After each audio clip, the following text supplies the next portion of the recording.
Welcome to another episode of Readers and Writers. I am your host, Dianna Bolen. In preparation for each of these shows, I do a substantial amount of research on the authors, their books, and the topics they raise. This research may take days or even weeks, and it's my passion. In each instance, I learn an abundance of new information about writing and publishing, as well as meeting many people who are interested and talented. My goal is to educate, to pass on this information that I discover so that you, the viewer, can become a more informed reader and writer. Today's focus is on the memoir. As you're writing your memoir, mainly it is obviously about yourself. It may be a family record. You may do it to help others. You may do it to entertain. You may do a memoir to settle a score or tell your side of the story. You may be doing a memoir to make money, to become famous, to get recognition. All these goals are not necessarily mutually exclusive. Writing a book is hard work, but that in itself is not enough. If you are considering publishing any kind of book, the landscape has changed dramatically. It used to be that you would find an agent, the agent would set you up with a publisher if you were lucky, and you were pretty much good to go. But the industry doesn't work that way, and many people are self-published now, which can still lead to a very popular book. The industry also has attracted unscrupulous opportunists. Your dollar may be someone else's fast buck, and some authors take shortcuts to attain recognition in the hope of fame and fortune. You may remember the author James Frey, who later admitted to fabricating portions of his brutally honest memoir. He was featured on Oprah Winfrey.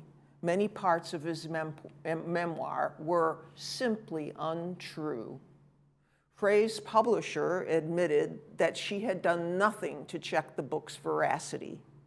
Readers felt deceived, they sued, and won. Later, Frey was dropped by his literary agent. However, he still got a movie deal. Does the end justify the means? Other people in the publishing industry prey on vulnerable authors with the goal of enriching themselves. We will look at one of those schemes later in the show. Right now, I would like to introduce you to my guest, Barbara Wolk, whose pen name is Dianna Kingsley, author of the book Mother in Name Only. Barbara, as Dianna Kingsley, wrote a story about Myrna, whose trials and tribulations in life are taken from Barbara's own life expectations and experiences. Using a pen name and writing about a different character named Myrna avoids all the issues that brought down Frey. Welcome, Barbara. What are some of the reasons for using the pen name Dianna Kingsley? Well, first of all, thank you so much for having me on your show. It's an honor to be here, and it's an honor to meet you as a human being before the show. So this is a big deal to me. Well, I strive to be a good human being, so. Well, so you are. That's why I'm saying it's such an honor.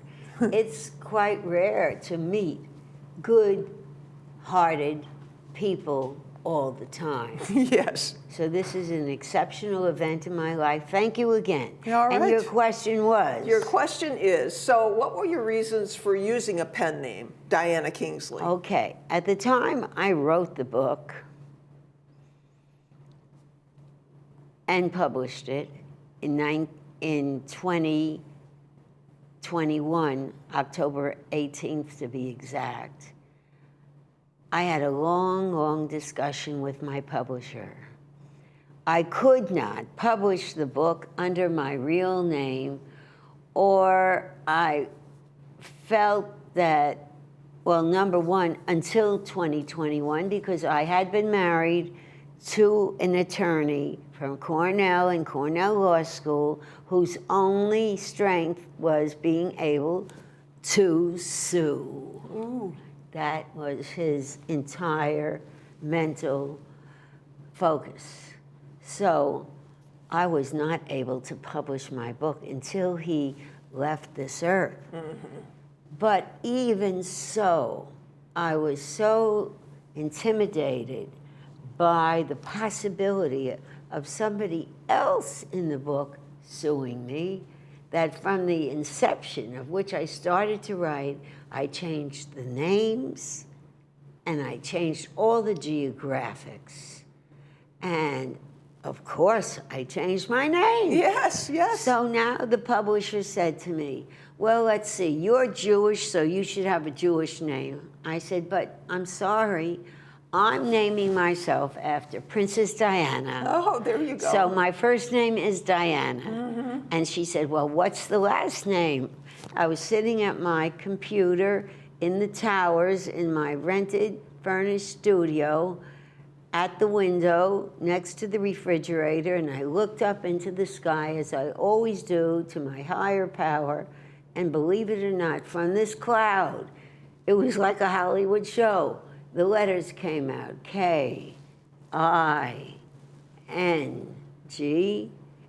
K-I-N-G-L-E-Y. And I told her Kingsley. And there- She said, wow, that's perfect. And that's how it is. Wow, wonderful. So, okay, Diana was a queen, and I made myself a king. Thank you. Now, I understand the book was written around 2004, but you published it just recently. Correct. What's the story behind that? Well, I was a New York City high school teacher for many, many years. In fact, 25 to be exact. And being an unevolved person at that time, living in New York City, I was so terrified that somebody in my teaching profession, one of my colleagues, or one of my higher-up supervisors would find out what I did. And I felt so guilty about that I had given up a child, a baby, an infant for adoption simply because my husband told me to. Yes. And so 2004 to now? And so I conferred with a literary attorney, and they advised me, do not publish that book until your husband leaves this earth. Got it. And so I wrote it at my dining room table in New York City in my apartment. Once I got myself to start, I really couldn't stop.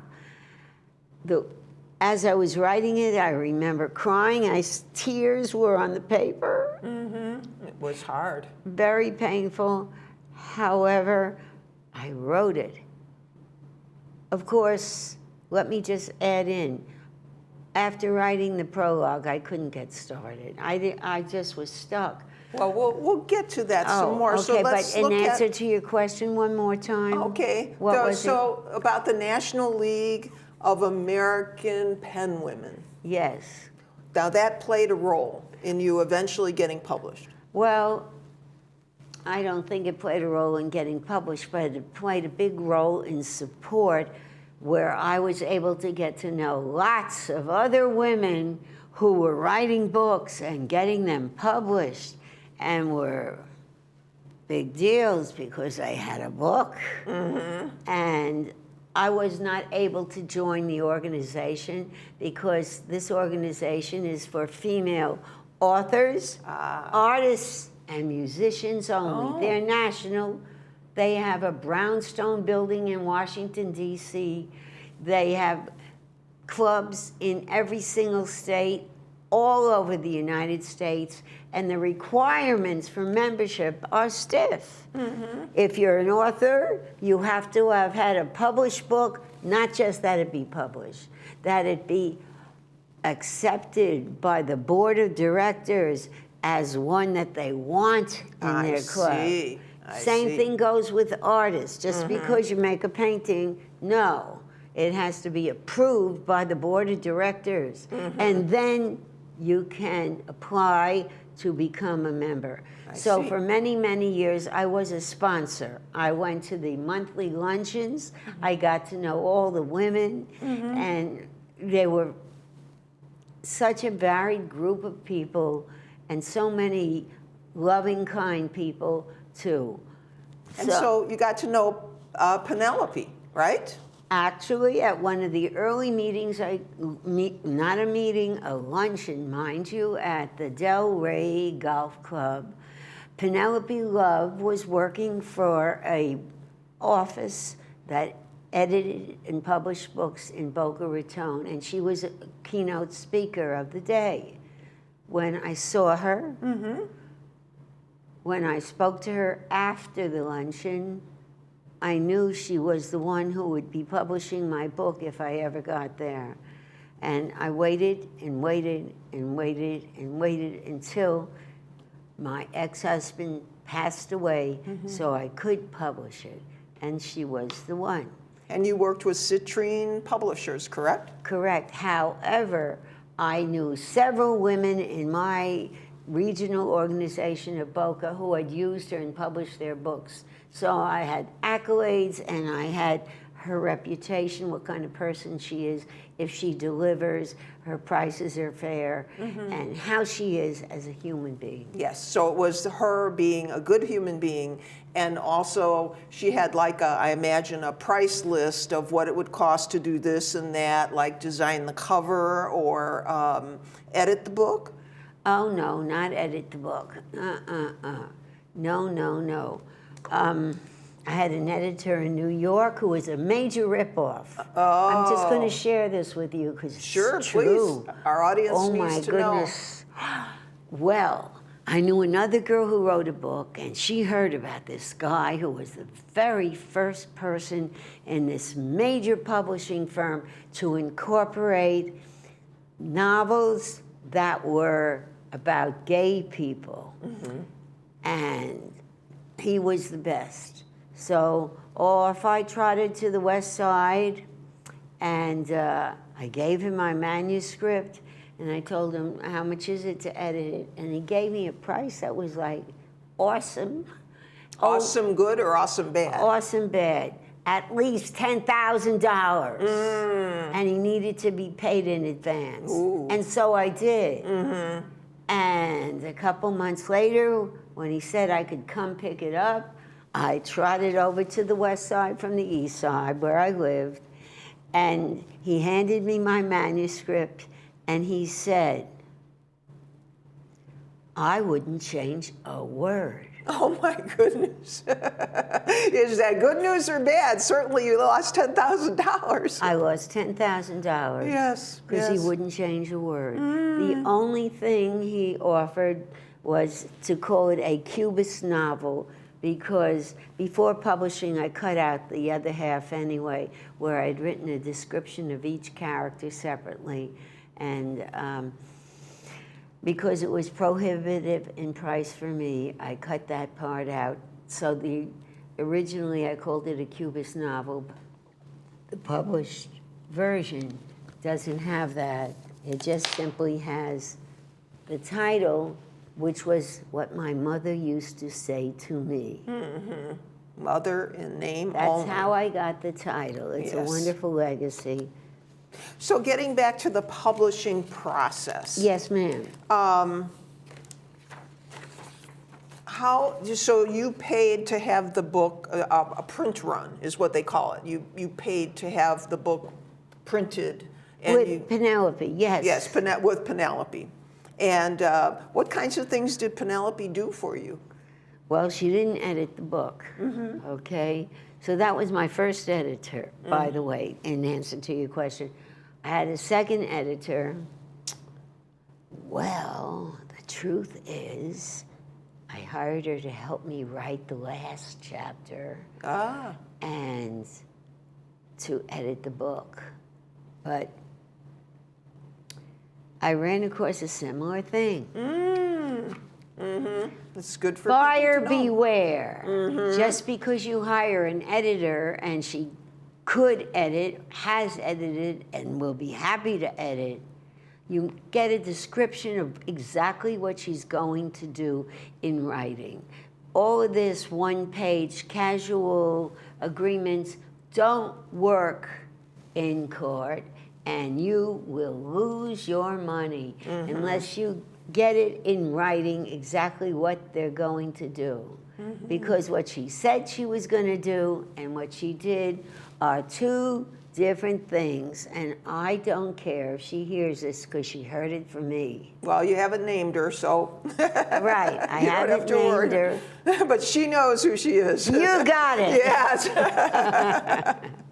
So let's talk about your character, Myrna. Okay. In the book, and she's based on you. Yes, she right? is. She is me. Myrna is my middle name. Ah, I see. And Kay is the name that my father used when he was in business. Ah, so Myrna Kay is your character. And what kind of beliefs did Myrna have at the beginning of the book? Like what beliefs affected her choices? Well, nothing affected her choices, quite honestly. She was young, inexperienced, uneducated in the ways of the world, and simply trying to survive one day at a time, putting one foot in front of the next.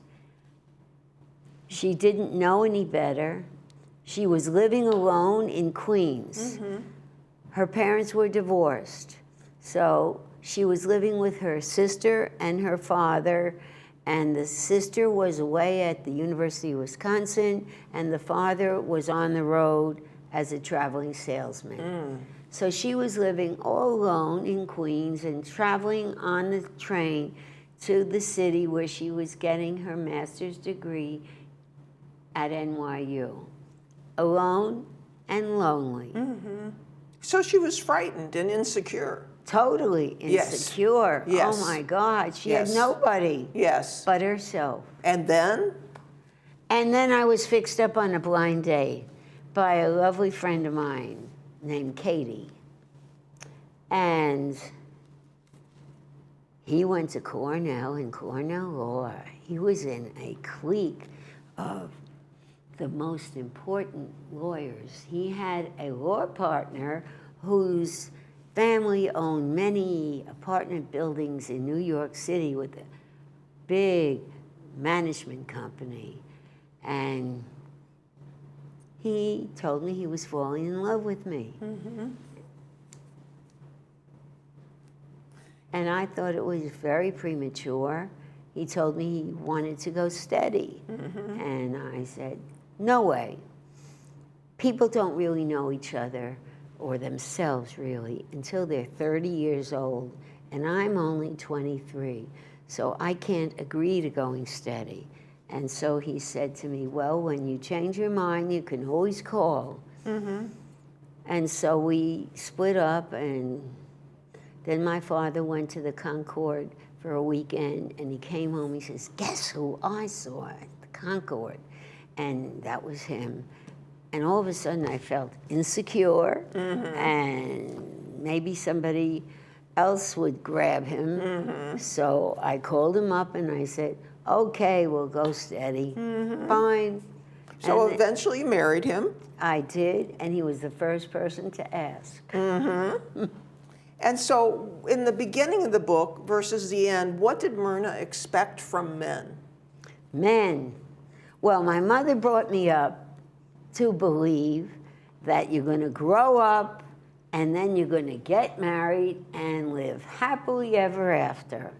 However, we all know that is untrue, right? Everyone out there, There's a every lot of woman work. knows that is untrue. Nobody lives happily ever after.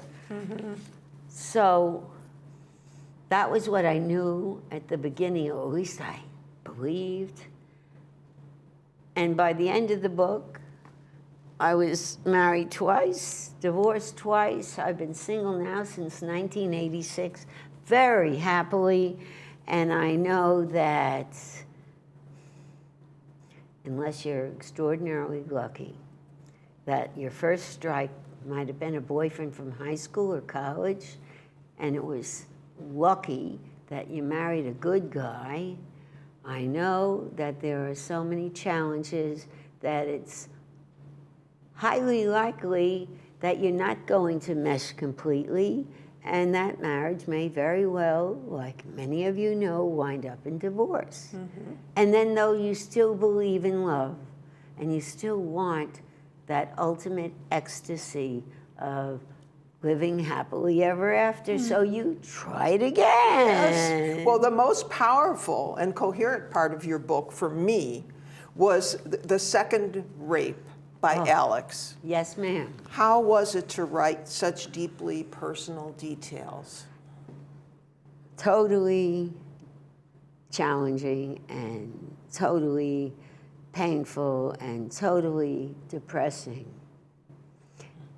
It was very depressing, but if I kept that toxin inside rather than got it out on paper, I would be sick today, probably with cancer. Mm-hmm. But guess what? I get it all out, and I've never had cancer. And I've never had a heart problem. Mm-hmm. And here I am. I'm 83 years old. Thank you, God, for helping me to get it out, to write it on paper, to share it with others, because I know I'm no different than any other human being or any other woman. And I know that by getting it out, I'm much healthier and together. And today, my attitude about men is really basically the same. I believe 1,000% in love. Mm-hmm. I know that my higher power, it will introduce me to the right man, and I will be in love. Because when you're in love, the sky's the limit. And the first person, and I think you'll agree with me, to be in love with is yourself. You better know yes. it. And I guess, and I think I wrote it in the book, I fell in love with myself. Mm-hmm. And that's wonderful. And let me just tell the audience a little bit, because rape is not something that we talk about very often. And depending on where you look, the statistics are that 1 in 4 or 1 in 8 women have been sexually assaulted or raped. And just FYI, usually this assault is preceded by what's called limit testing. Okay, so the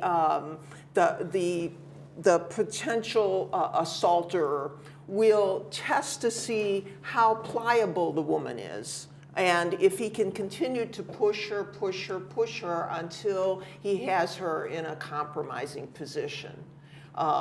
If a woman is raped or assaulted, the consequences are often severe and long-lasting, as you can attest to. There is no way you can ever erase the pain, the loss of self-esteem, feeling lower than the ground.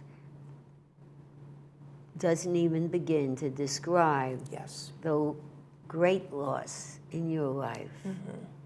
And as you said to me in the green room, you know, if you know somebody who's been assaulted or raped, please encourage them to get help. And women over 55, are not immune to being victims of rape. In that age group and older, most commonly, the rape occurs by a stranger in the home and is sometimes associated with theft. So just be on the alert, and again, help people, help someone if you suspect that they have been a victim of rape. Thank you for that. I want to add one thing, if Sure. I may. Yes. Thanks. I have a bandstand now. I feel that every single woman in the world no matter what country, no matter what language, no matter their status, has to find their voice. And when they find their voice, they know that, God forbid, they are verbally abused, or worse, physically abused by anyone. I don't care who it is, because it could be anyone. They must learn that with this voice, they actually have to make a verbal report to their best friend, like they did in the case of Donald Trump, because that's what won her case. And then make that person accountable.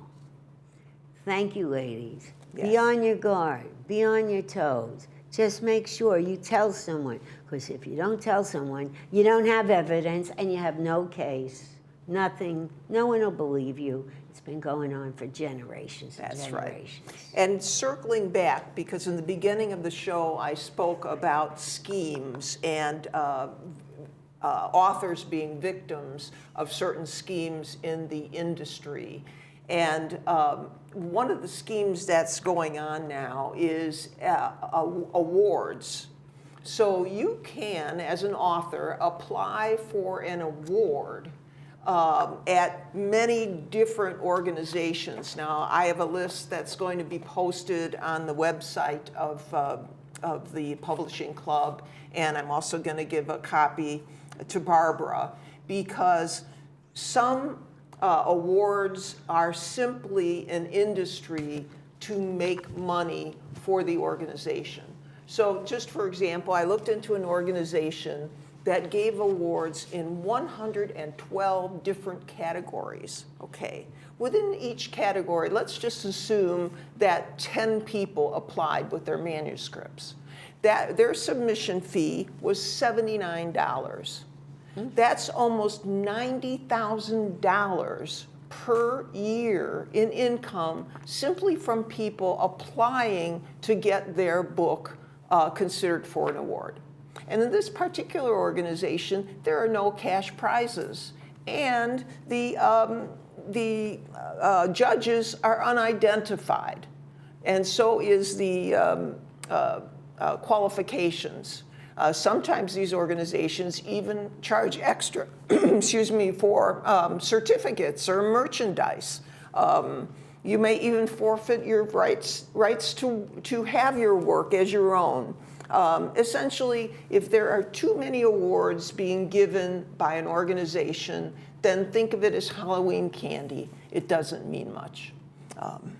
So just wanted to put that out there because I want you to be informed about the kinds of schemes that exist in this industry, not to say that the entire industry is wrong. I just wanted to add, if I may. Sure. That although I did a book talk last night at the towers where I live, I'm going to be doing another one next month at the famous Barnes & Noble booksellers who don't give awards without a That's reputation. right. In fact, I think they're on this list of good awards. I will be talking at our one and only Irvine Spectrum Barnes & Noble on August 31st at 11 a.m.